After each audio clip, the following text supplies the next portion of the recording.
The monk tied a rope around a frog and attached a stone before dropping it into the water. With the weight dragging it down, the frog could barely manage to jump. Then he grabbed a small fish, did the same thing tying a stone to it. Watching the fish struggle in pain, the monk was having a great time, but his master saw everything he was doing, yet the master didn't stop him. That night while the monk was sleeping, the master quietly brought over a large stone and tied it tightly to the monk's back with rope. When the monk woke up the next day, he begged his master to untie the stone, but the master told him to go to the river first to find all the animals he had tied up with rope and free them from their bindings. If even one animal had died, the stone would stay tied to his back forever. The monk panicked and rushed to the river bank. Fortunately, the frog was still alive. He quickly untied the rope around the frog, but the fish he had bound was already dead. The monk broke down and started crying. His master thought he had learned his lesson, so he removed the stone from the monk's back. However, when this monk grew up, a girl suddenly came to the temple. The monk had physical contact with the girl. This made him feel an unprecedented softness, different from touching his master.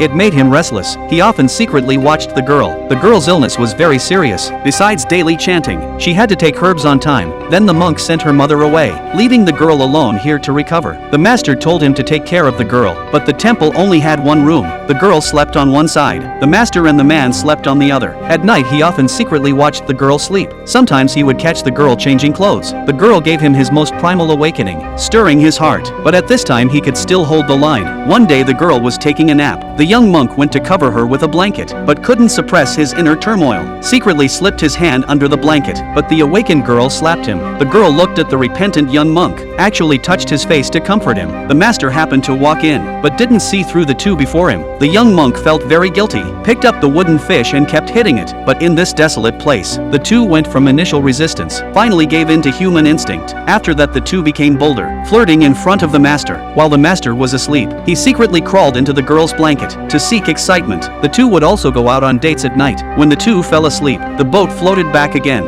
All this was seen by the master. He pulled the boat back to shore, then pulled out the wooden plug at the bottom. When the lake water covered half the boat, the two were finally awakened. The young monk confessed to the master, but the master didn't blame him. He understood human nature was like this, then told the girl, "Your illness is cured. After today you can leave here."